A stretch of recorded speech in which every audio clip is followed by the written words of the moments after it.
بسم اللہ الرحمن الرحیم، الصلاۃ والسلام علیک یا سیدی یا رسول اللہ وعلی آلک و اصحابک یا نور اللہ۔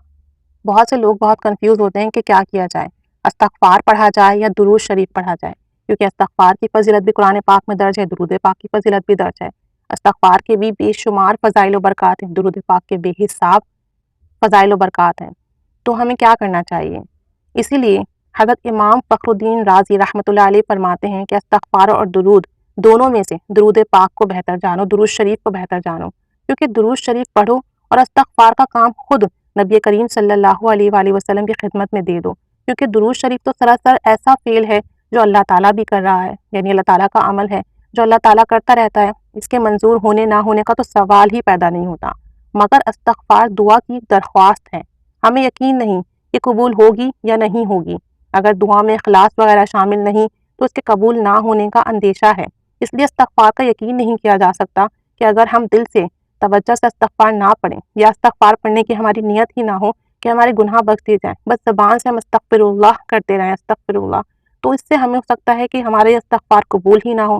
اور درود شریف قبول ہونے میں کسی قسم کا شک و شبہ کی گنجائش ہی نہیں۔ اس لیے کامیاب اور اطمینان بخش طریقہ یہ ہے کہ ہم زیادہ سے زیادہ درود شریف کا ورد جاری رکھیں اور استغفار کا کام حضور پر نور صلی اللہ علیہ وآلہ وسلم پر چھوڑ دیں۔ وہ ہمیشہ ہی اپنی امت کے لیے استغفار کرتے رہتے ہیں، اور حضور پر نور صلی اللہ علیہ وآلہ وسلم کا استغفار اور دعا ہر حالت میں قبول ہی قبول ہے۔ ادھر ہمارا درود شریف قبول، ادھر حضور کریم صلی اللہ علیہ وآلہ وسلم کی دعا اور استغفار قبول، دونوں طرف کامیابی ہی کامیابی ہے، دونوں طرف قبول و مقبول کا درجہ ہے۔ حضرت ابو جعفر رضی اللہ تعالی عنہ نے حضرت ابن مسعود رضی اللہ تعالی عنہ سے یہ حدیث نقل کی ہے کہ جس نے کوئی نماز پڑھی اور اس نماز میں حضور کریم صلی اللہ علیہ وسلم پر درود شریف نہ پڑھا تو اس کی نماز قبول ہی نہیں، یعنی اگر آپ نماز بھی پڑھ رہے ہیں اور اس میں درود شریف نہ پڑھیں تو وہ قبول نہیں ہے، عبادت بھی قبول نہیں ہے اگر درود شریف نہ پڑھا جائے، دعا مانگے اور اول آخر درود شریف نہ پڑھیں تو وہ دعا بھی قبول نہیں ہے۔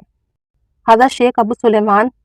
رحمۃ اللہ علیہ سے نقل ہے کہ اللہ تعالیٰ کی حضور تمام عبادتوں کے قبول ہونے اور نہ قبول ہونے کا خطرہ اندیشہ رہتا ہے، لیکن درود شریف ایک ایسی عبادت ہے جو فوراً قبول ہو جاتی ہے۔ حضور اکرم صلی اللہ علیہ وسلم پر درود شریف ہر حال میں قبولیت کا درجہ رکھتا ہے، اس لیے ہر دعا میں درود شریف پڑھنا یقیناً دعا کے قبول ہونے کا ذریعہ ہے۔ جہاں تک ہو سکے ہم گنہگاروں کو اس فتنے فساد کے زمانے میں درود شریف کا زیادہ سے زیادہ ورد کرنا چاہیے اور اپنے قلب کو منور کرنا چاہیے۔ اس عمل سے یعنی درود شریف پڑھنے سے دل منور ہو جاتا ہے، قلب پر نور ہو جاتا ہے، گناہ معاف ہو جاتے ہیں، اعمال درست ہو جاتے ہیں، امیدیں بر آتی ہیں، فتح اور مسرت حاصل ہوتی ہے، رب تعالیٰ کی رضا حاصل ہوتی ہے، اور سب سے زیادہ اور اہم یہ کہ قیامت کے سخت ترین دن، دہشت ناک دن میں درود و سلام پڑھنے والے کو امن اور اطمینان نصیب ہوگا، اور یہ نعمت ہر ایک کو نصیب ہوگی انشاءاللہ عز و جل۔ تو درود پاک پڑھیے، انشاءاللہ درود پاک پڑھنے سے استغفار کا کام بھی ہوگا، گناہ تو مٹتے ہی چلے جائیں گے، ساتھ ساتھ نیکیاں بھی بڑھتی جائیں گی۔